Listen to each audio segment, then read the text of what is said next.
The giant race looked up to the sky, praying for the descent of divine beings. However, what appeared was not a god, but me, a bionic android. I piloted an alien spacecraft hovering above the plaza. Suddenly, tens of thousands of genetic bombs cascaded down like flowing water, rapidly expanding into a barrier in mid-air, resembling a black storm plummeting at high speed, devouring the fleeing giants. These genetic weapons seemed to possess consciousness, quickly parasitizing their hosts, draining their nutrients before bursting forth from within their bodies, achieving rebirth as new species. In just an instant, thousands of giants were reduced to charcoal. Using them, I created weapons intended to exterminate humanity, wiping out all giants on this planet, thus becoming the new creator.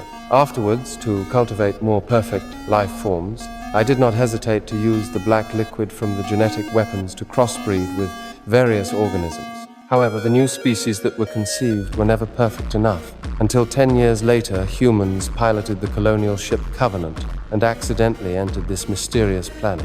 Soon, a nearly perfect new biological entity would be born, and the 2,000 crew members aboard the ship, along with 1,140 human embryos, would all become my test subjects. They soon discovered the alien spacecraft I had originally traveled in. At that moment, an isolated crew member encountered something sinister. He stepped on a mutant egg sac, and the black molecules inside quickly gathered in the air, drilling into his ear as if possessed by consciousness, then penetrating his skin through the ear canal. Initially, he paid no attention to it, but his body became increasingly uncomfortable. When his companion came to check on him, suspecting he had been infected with some unknown virus, they hurriedly brought him back to the ship. However, just as they arrived at the medical bay, the man's body exhibited violent epileptic symptoms. As his companion was about to examine him, 2 bone spikes suddenly burst from his spine, followed by a milky white alien creature drilling out of the man's body.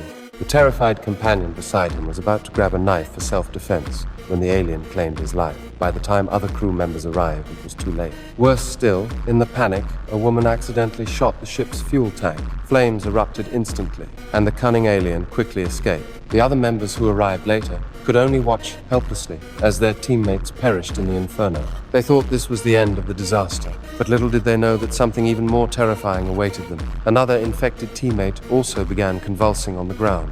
Everyone worked together to hold him down, and in the next second, an alien drilled directly out of his mouth, instantly vanishing before their eyes.